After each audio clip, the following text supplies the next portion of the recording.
အားလုံးပဲမင်္ဂလာပါ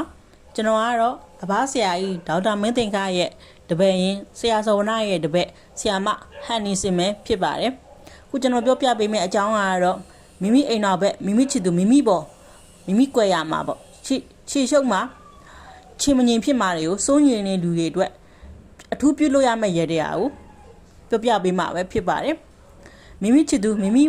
အိမ်တော်ဘက်ရဲ့မွေးနေ့နော်မွေးနေ့မနက်ခင်း9:45မှာပြုလို့ရမှာပဲဖြစ်ပါတယ်မိမိချစ်သူမိမိအိမ်တော်ဘက်ကတနင်္လာသားဆိုရင်တနင်္လာမနက်ခင်း9:45မှာဗိမုတ်တစ်ချက်ကိုချက်ချမ်းပြီးတစ်ချမ်းကိုလမ်းဘေးခွေးလေးကိုကျွေးပါတစ်ချမ်းကိုရေရှင်မှာမျောပါကျွေးတဲ့အခါရေရှင်မှာမျောတဲ့အခါမှာမိမိချစ်သူမိမိအိမ်တော်ဘက်ကမိမိပေါ်သစ္စာရှိပြီးမိမိကွယ်ရမှာရှင်မများဖို့လေးနဲ့ဆူတောင်းမှာတတိတာတာထူချပြီးချင်ကြီးလာကိုတွေ့ရပါလိမ့်မယ်အားလုံးပဲအစရအစဉ်ပြေတိုးတက်အောင်မြင်ကြပါစေ